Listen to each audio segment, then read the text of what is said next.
అనుకోండి, అది వేరే విషయం. కానీ భాస్కర్ భట్ల గారు, అనంత్ గారు, మీరే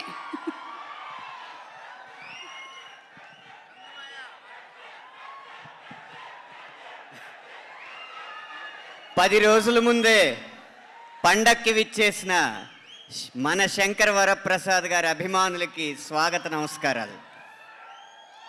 ముగ్గురు గురించి మాట్లాడి ముగిస్తాను. మొదటి వ్యక్తి, సినిమా విడుదలకు ముందే పాట 35 మిలియన్లు దాటి 45 మిలియన్లకి దూసుకుపోవడానికి కారణమైన సంగీత దర్శకుడు భీమ్ సిస్రోలియో గారు. ఇంత వేగంగా నడిచే పాటలో కూడా ప్రతి పదాన్ని వినిపించేలా పాడించినందుకు శశిరేఖ పాట స్వరకల్పన గానం చేసిన భీమ్ సిస్రోలియో గారికి నా కృతజ్ఞతలు. ఇక రెండో వ్యక్తి, మనం చాలామందిని గమనిస్తూ ఉంటాం, ఇంట్లో వాళ్ళు ఎవరో కష్టపడకూడదని యజమాని కష్టపడుతూ ఉంటాడు, కంపెనీ యజమాని కష్టపడకూడదని ఉద్యోగులు కష్టపడుతూ ఉంటారు.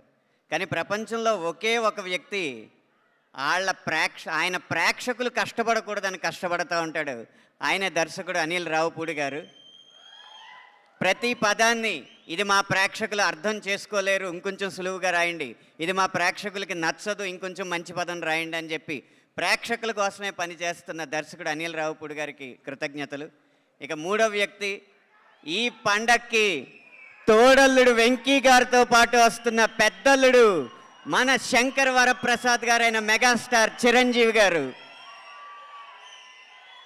మీకు ఒక చిన్న వ్యక్తిగతమైన విషయం మీతో పంచుకోవాలి. ఈ పాటలో జరిగిన విషయం, చిరంజీవి గారు ఇంట్లో శశిరేఖ గారిని అనేక సందర్భాల్లో అనేక విధాలుగా పిలుస్తుంటారు. ఒక సందర్భంలో మనతో పంచుకున్నారు. ఆయన బాగా గంభీరంగా ఉంటే సురేఖ అని పిలుస్తారు, బాగా సరదాగా ఉంటే రేఖ అని పిలుస్తారు. 99% సరదాగానే ఉంటారు. కాబట్టి ఈ పాటలో ఆ రేఖ అన్న పదం ఎలా పెట్టాలని ఆలోచించి ఒక చోట అది దొరికినప్పుడు యురేఖ అని నాకు నేనే సంతోషపడి, యురేఖ నువ్వు కేక భలే బాగుంది రేఖ అని పెట్టి ఈ సినిమా విడుదల సందర్భంలోనే కాదు, విజయవంతమైన సందర్భంలోనే కాదు, కలకాలం ఈ పాట వాళ్ళ ఇంట్లో పాడుకోవాలని చెప్పి ఈ పాట రాయడం జరిగింది. అది మీ అందరికీ నచ్చడం చాలా సంతోషం. ఆఖరిగా ఒక్క మాట, మన శంకర్ వరప్రసాద్ గారు పండక్కి వస్తున్నారు అని ఎంత నిజమో, మన శంకర్ వరప్రసాద్ గారు పండగ తెస్తున్నారు అనేది కూడా అంతే నిజమని మనవి చేసుకుంటూ సెలవు తీసుకుంటున్నాను. థ్యాంక్ యూ అనంత్ శ్రీరామ్ గారు. ఒక్కొక్కళ్ళు సాహిత్యం మాత్రమే కాదు,